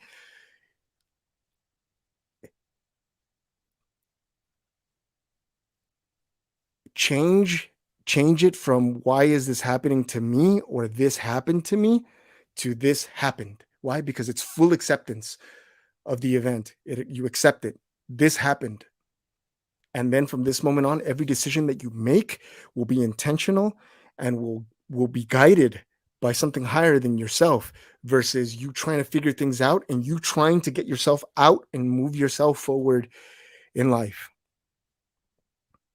And I like to believe that this little piece of advice that I gave my daughter when she was 7 years old, she's approaching 17 now, has helped her not be a victim of what happened, but a victor, that she can find and make her own path, and not and make it so that thing that happened sprouted something positive, instead of cutting her future off and making her be a victim and not study in school and have a reason and lean on that as an excuse not to do good in school, lean on that as an excuse to misbehave at home, lean on that to treat others harshly, to abuse others, to drugs, alcohol, I mean, all the temptations of the world. So see that for yourself. See that in your life. What has happened didn't happen to you. It happened. And from this moment forward, you have the choice. You have a choice. You can either walk in darkness and question it and be a victim and fall prey to the predators of life, anger, violence, resentment, alcohol, drugs, sex, violence, all of that. Or you can accept it and say, it happened, and decide that from this moment forward, you're going to make the decisions that are going to make you, that are going to lead you to something positive, to be closer to God, to be closer to your family, to be a victor instead of a victim. Do with that as you will. Let's keep going. You're not exempt, Simon. Remember, he said that in this world, bones will still break, hearts will still break. But he's making a way for people to access a better kingdom. He heals total strangers while I gave up everything for him. But that does not mean that your life will now be perfect. In fact, he said the complete opposite. I don't want to talk about this anymore.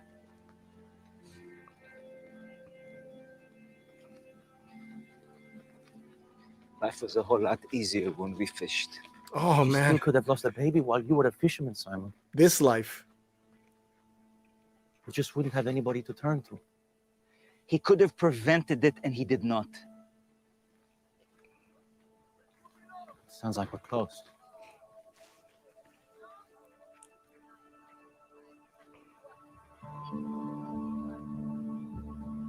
He said, it all depends on you.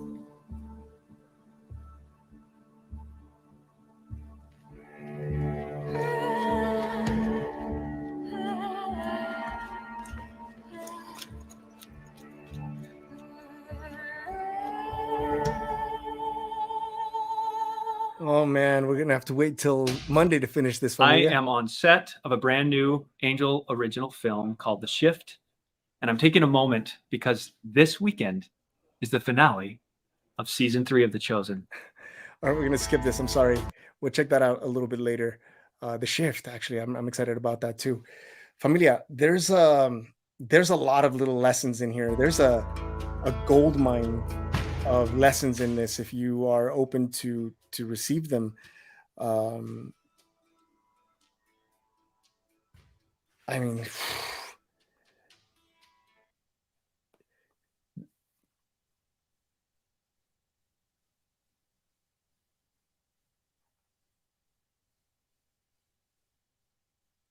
there's everybody's going through something, Familia. Just remember that everyone's going through something, and we all don't know what that something is, but there's always a reason why people are so cold, why people are so hard, right? Like what Jesus was pointing out, that they were going into a village where there were just so many stone cold, rock hard people whose hearts have been made hard. And while I'm mentioning this, maybe we can have a small conversation. Why do you think people harden their hearts? Why do you think there are so many people with hard hearts? What did you say? Like gravel, that, impenetrable, Why would it be one reason? Think of someone you know closely that is always hard on everybody else, who always seems to be in a bad mood, who's always just criticizing everyone, or who's just very quick to anger.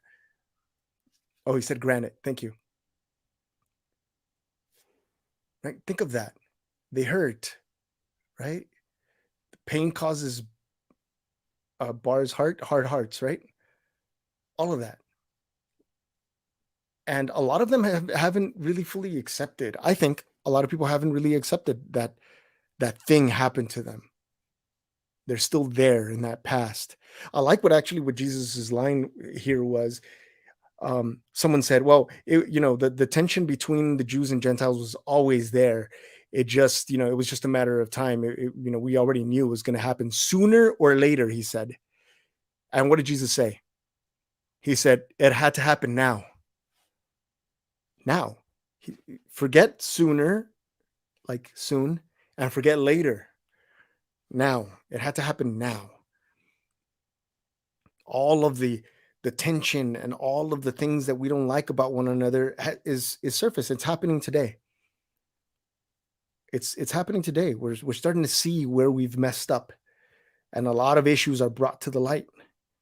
And some of us are dealing with it harshly, and others are dealing with it a little bit more gracefully. We're starting to understand, Familia. But my intention here in pointing out why people who you are close to have hard hearts is because I want you to step into another state.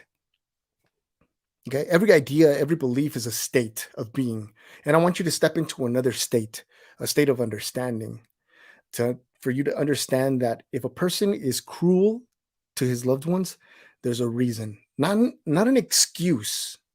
I'm not saying that there's an excuse for it, and therefore you should let them be cruel. I'm saying that there's a reason. There's always a reason. It might not be a good reason. It might not be the reason you want it to be, but there's always a reason. And the more you understand yourself, the more you've realized, you know what, I've been angry.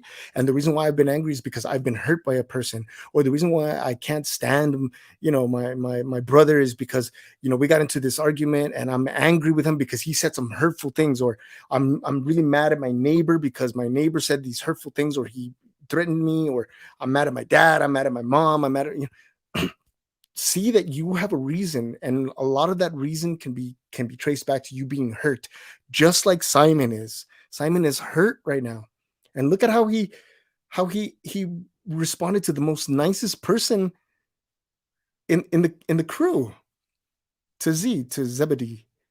Look how he spoke to him, right? And look how he received it. He's like, wait a minute, you watch yourself, right? You watch yourself. And then John came in and intercepted that. But if you learn to understand yourself and understand where your anger comes from, it helps you understand where other people's anger comes from. And it makes being patient and compassionate a lot easier. It makes it a lot easier. And let's just do episode 8. I can't right now. I have things that I need to do. I saw somebody on the live chat that you're from Ayutla. My mom just came back from Mexico, brought me this hat from El Grullo. This is the hometown where my family's from. And I'm going to wear it more often. So you're going to see this hat a lot. We will watch episode 8 on Monday. Maybe tomorrow. Maybe tomorrow. Oh, saludos, Leonardo Torres de El Grullo. Yes. Saludos desde Chicago. Mi familia son de Ayutla, Jalisco. Qué dicha ver una persona de México y hablas muy bien en inglés. Y me encanta cómo hablas. Saludos a ti. Saludos. This person just mentioned that I handled my English very well. I had to. But it's mainly that, familia. There's so many beautiful lessons in this. The biggest one, I think, is watch where you're drawing lines. Watch where you're drawing lines with your family. Watch where you're drawing lines with your friends, with your community. Watch where you're drawing lines, even in church. There are people who are closer to God in church than the rest of them.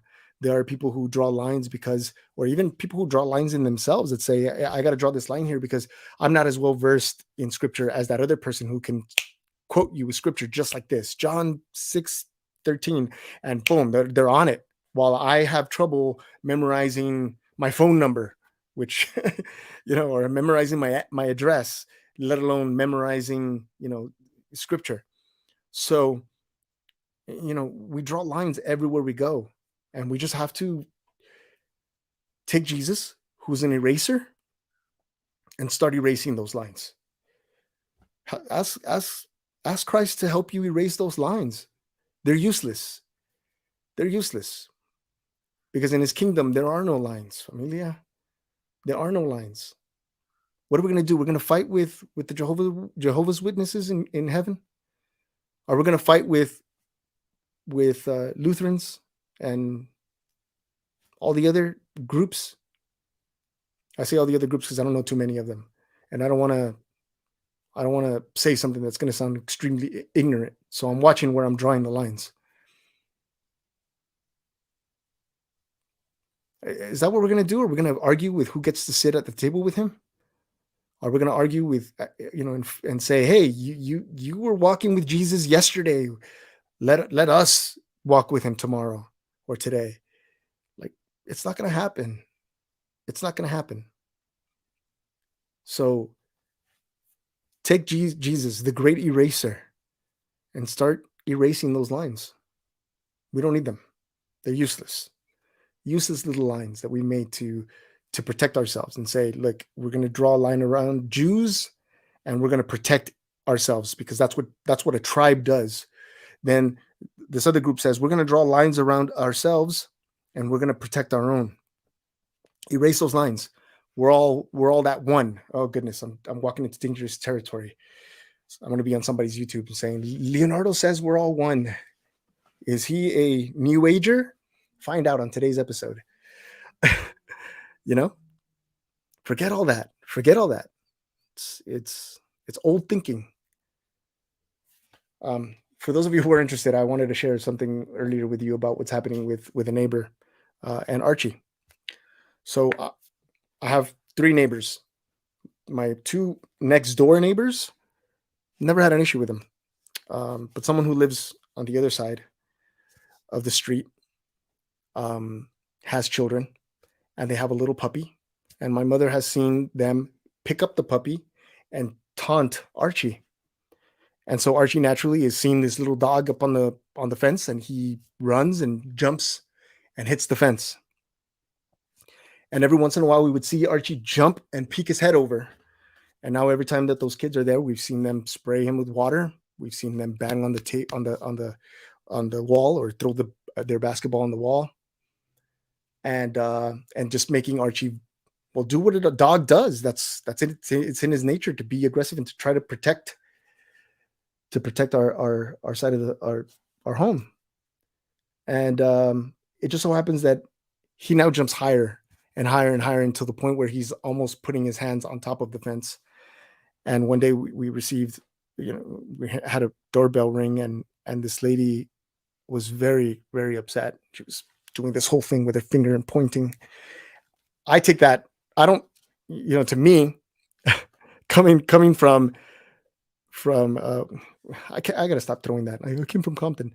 But I saw a lot of aggression in people, and so I'm really, really mindful of people's body language, and that to me was very threatening.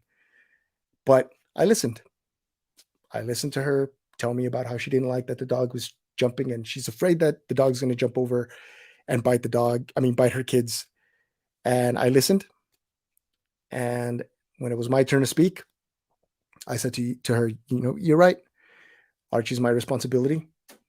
And I've seen him, and I'm sure you've heard me call him, and he gets away from the wall. And I said, and you're right, he's my responsibility. I would not like for him to jump over and end up harming neither your dog or your kids. And she mentioned that, it's her house and she should be comfortable. And I said, yes, I agree. It's your house. You should be comfortable to go out into your yard and not have a dog terrorizing you. I accept that. And I said, I've already done the best that I could on my part to keep Archie away from the wall. But if there's something more that I can do, then I will do it.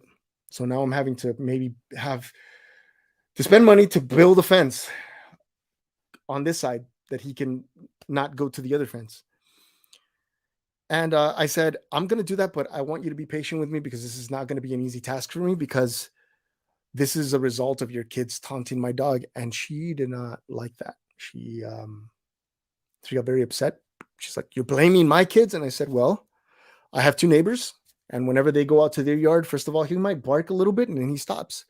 The other neighbor, he barks and he barks and barks and barks, but he never has this urge to jump on the fence. And I said, but your kids motivated my dog to want to jump over because they taunt him. And meanwhile, her husband's just standing behind her very quietly. She's getting more impatient with me, and made some threats. And her husband said, yes, we'll talk to our kids. We appreciate you listening and appreciate anything that you can do. So I've been going out there with Archie and teaching him not to go over the fence, and he'll bark now. And every once in a while he'll go to the fence, and I'll call his name, and he'll come back. But yeah, that's why sometimes we're paranoid about Archie's barking, is because we're not sure, so unfortunately I have to put him in this little cage thing, which, by the way, there's a cage that I put him in, which is like not even 2 feet high. He doesn't even jump over that because he's not motivated to, so I've had to record him barking at the other side neighbor and barking at the side neighbor, and so that we can have footage of him not jumping on the fence when he barks at them, and only being motivated to do so because, well, unfortunately I don't have footage of her kids taunting him. But yeah, that's the story. That's the story I wanted to share with you all. Hi, baby. Hi, I had to stand up. Okay. I couldn't see anymore. All right.